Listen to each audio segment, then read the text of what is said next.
Hello friends, કેમ છો બધાને ભાવથી જય સ્વામિનારાયણ, જય શ્રી કૃષ્ણ, રામ રામ.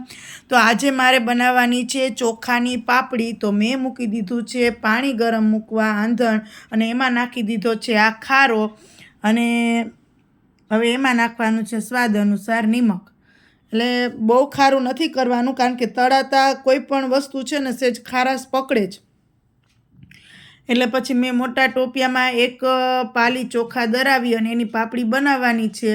તો મમ્મી કે ચાલો આપણે બનાવી લઈએ. મમ્મીને આવ્યા છે તો હું મમ્મીને પૂછું છું ક્યાંક બહુ ખારું થઈ જાય નહીં. હમણાં તો કેટલો ટાઈમ થયા બનાવ્યું નથી એટલે પછી મમ્મી કે હા, તો એ કે હાલો ને, એ કે મૂકી દે, કે આપણે બે થઈને કે બનાવી નાખશું એ કે. એટલે પછી આંધણનો ઠીકનું ઉકળવા માંડ્યું છે. જુઓ કે સરસ રીતે આંધણ ઉકળી જાય એટલે એમાં પછી આપણે લોટ નાખવાનો છે.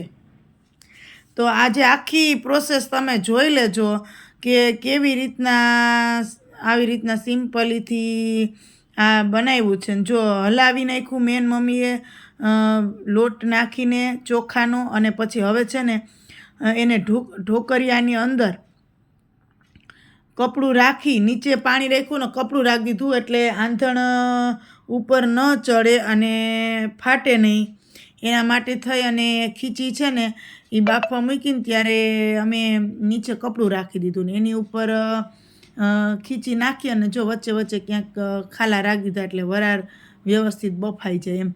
એટલે એવી રીતના આમ કરી અને ગમે ત્યારે છે ને આપણે ખીચી બાફીએ ને એટલે નીચે કપડું રાખીએ ને એટલે ઉપર એ આંધણ ઓહામણ ન અડે, એટલે એ પાપણ ફાટે નહીં. ઘણી વખત તમે જોયું જ હશે કે બહેનોને એ પ્રશ્ન થતો હોય કે આંધણ બહુ પાકવા દીધું હોય ખીચીનું, છતાંય ખીચીના પાપણ વણાઈ ગયા પછી થોડીક વાર પછી ફાટી જાય. પણ તમે આવી રીતના ટ્રાય કરશો ને એટલે ક્યારેય પાપણ ફાટશે જ નહીં. પાપણ હોય કે પાપડી હોય, ગમે એ હોય. એટલે એ બાફવા મૂકવાનું હતું ને તો બાફવા મૂકી અને મમ્મીને પપ્પાને એને ચા પીવાનું હતું કે લાઈને અમે કે ચા કે બનાવી નાખીએ, તો તું આ બાફવાને મૂકી દે કે. એટલે જો આજે તો મમ્મી ને પપ્પા ને હું ને અમે બધાય છે ને આ પાપડી બનાવવાના છીએ.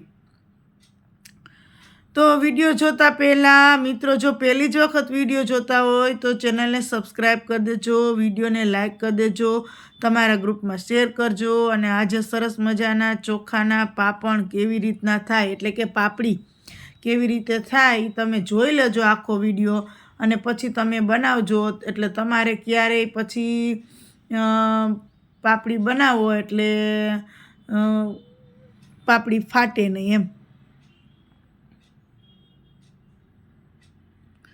તો હું પાછું ચેક કરું છું વચ્ચે કે આ બફાઈ ગઈ છે કે નહીં. જો અંદર આપણે ગળ્યું છે એટલે જોઈ લેવાનું કે બફાઈ ગઈ કે નહીં એમ. હા, બફાઈ ગઈ છે. તો ફટાફટ કપડું છે ને આમાં ઠલવી નાખવાનું.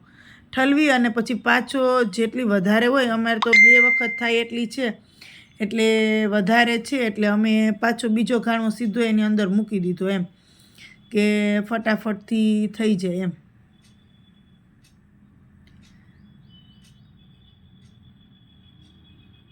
તો તમે જોવો કે આ કેવી રીતના હું પ્રોસેસ કરું છું એમ ખીચીની.